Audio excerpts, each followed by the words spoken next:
Hello everyone, welcome back to your own channel Insight by Manju. Hope you all are fine. Today we are going to talk about the figure of speech chapter. Right, figure of speech एक ऐसा chapter है, एक ऐसा topic है जो हर exam में आने वाला है. ठीक है, और एस्टेट एग्जामिनेशन का तो ये फेवरेट चैप्टर है. एस्टेट में पैसेज के थ्रू और स्टेंजर्स के थ्रू भी क्वेश्चंस आते हैं इससे, और डायरेक्टली क्वेश्चंस भी जो हैं वो पूछे जाते हैं. इवन ये किसी भी टेट एग्ज़ाम के लिए बहुत ही इम्पोर्टेंट टॉपिक है फिगर ऑफ स्पीच. यहाँ तक कि अगर मैं बात करूँ तो आपके जो 10th और 12th की बोर्ड की एग्ज़ामिनेशन है तो वहाँ भी ये टॉपिक जो है पूछा जाता है थ्रू स्टेंजा और पैसेज के थ्रू जो है पोएटिक डिवाइस जो है आपसे पूछ ली जाती हैं. तो let's talk about the figure of speech without any delay. तो फिगर ऑफ स्पीच को सबसे पहले हम जानते हैं कि फिगर ऑफ स्पीच होता क्या है. फिगर ऑफ स्पीच आपने हिंदी में अलंकार के रूप में पढ़े होंगे. ठीक है, भाषा को अलंकृत करने के लिए ये क्या करते हैं कि किसी भी जर्नल आइडियाज़ पर एक ग्रेट इफेक्ट डालते हैं. राइट, तो भाषा को ये अलंकृत कर देते हैं. ठीक है, तो इन्हें हम अलंकार को फिगर ऑफ स्पीच कहते हैं. हिंदी में आपने इसे एज अलंकार पढ़ा होगा.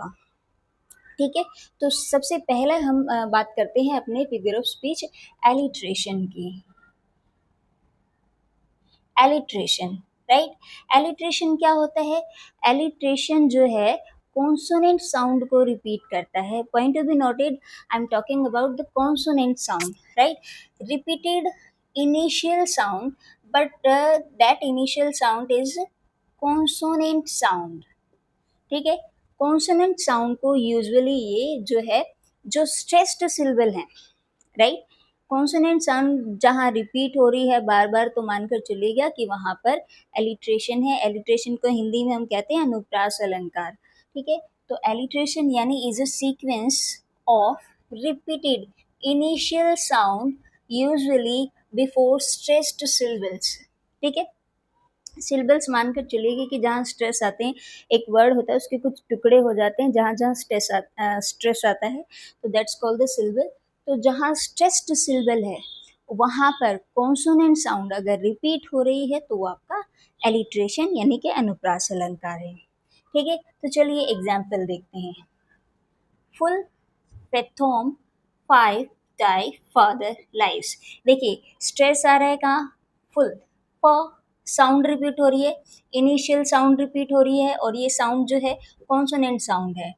प प प प. Right, full fathom 5 thy father lives. Okay, ठीक है, तो यहाँ पर आपका अनुप्रास अलंकार है यानी कि एलिट्रेशन फिगर ऑफ स्पीच है. She sells sea shells by the sea shore. ठीक है, तो यहाँ पर भी कॉन्सोनेंट साउंड रिपीट हो रही है. ठीक है, तो जहाँ कॉन्सोनेंट साउंड आपकी इनिशियल कॉन्सोनेंट साउंड जहाँ रिपीट हो रही है तो वो आपका एलिट्रेशन फिगर ऑफ स्पीच है यानी एलिट्रेशन पोएटिक डिवाइस वहाँ पर है. बिजी बीज बज्ड बाय. ठीक है, नेक्स्ट हमारा है, next we have simile. Simile को हम कहते हैं उपमा अलंकार के जैसा. ठीक है, सिमिली क्या होता है कि ए फिगर ऑफ स्पीच है दैट डायरेक्टली कंपेयर, जो कंपेयर करती है टू डिफरेंट थिंग्स को, दो अलग अलग चीज़ों को, to create a vivid image. ठीक है, तो simile contains words of comparison. इनको जरूर याद रखिएगा, ये की वर्ड्स हैं आपके सिमिली के. लाइक, एज, सो. ये जिस सेंटेंस में आपको मिले तो मानकर चलिएगा कि वहाँ पर आपका सिमिली पोएटिक डिवाइस यानी सिमिली फिगर ऑफ स्पीच है. ठीक है, my love is like. My love is like a red red rose. ठीक है, रॉबर्ट बर्न्स की स्टेटमेंट है ये. My love is like red red rose. ठीक है, लाइक यानी के जैसा. ठीक है, देखिए दो अलग अलग नाउन होंगे, दो अलग अलग ऑब्जेक्ट होंगे, उनमें जो है उपमा दी जा रही होगी, उनको सिमिली यानी एक जैसा बताया जा रहा होगा किसी न किसी उनकी विशेषता को लेकर. तो वहाँ पर आपका क्या होता है, सिमिली फिगर ऑफ स्पीच होता है। आई होप कि आपको क्लियर हुआ होगा। ठीक है, for example white, white as a ghost, right, white as a ghost, किसके जैसा, गोस्ट के जैसा वाइट है। ठीक है, her smile, her smile is like sunshine, right, कि उसकी स्माइल जो है वो सनशाइन की जैसी है। ठीक है, तो ये आपका सिमिली हुआ। मेटाफर क्या होता है? मेटाफर को हम कहते हैं रूपक अलंकार।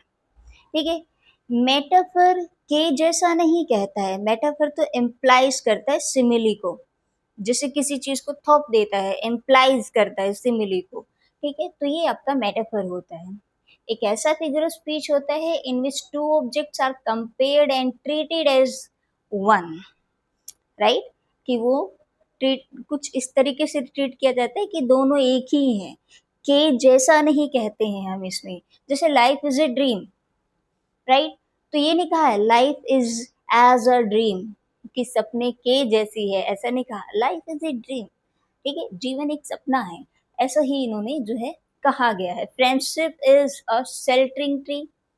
ठीक है, the camel is the ship of desert, the camel is the ship of desert. ठीक है, क्या ये नहीं कह रहे हैं कि कैमल जो है, ऊंट जो है, रेगिस्तान के जहाज के जैसा है, ऐसा नहीं कहा जा रहा है। कहा जा रहा है कि रेगिस्तान, सॉरी, ऊंट जो है वो रेगिस्तान का जहाज है। ठीक है, तो ये मेटाफर होता है। ठीक है, एक शॉर्ट ट्रिक होती है कि सिमिली जहाँ एम्प्लाइज हो, ठीक है, तो वहाँ मेटाफर होता है। ठीक है, life is a tale, life is a tale told by an idiot. ठीक है, जीवन एक ऐसी कहानी है जो किसी इडियट के द्वारा कही गई हो। ठीक है, आई होप कि आपको पॉइंट जो है वो क्लियर हुआ होगा। ठीक है, एक मिनट।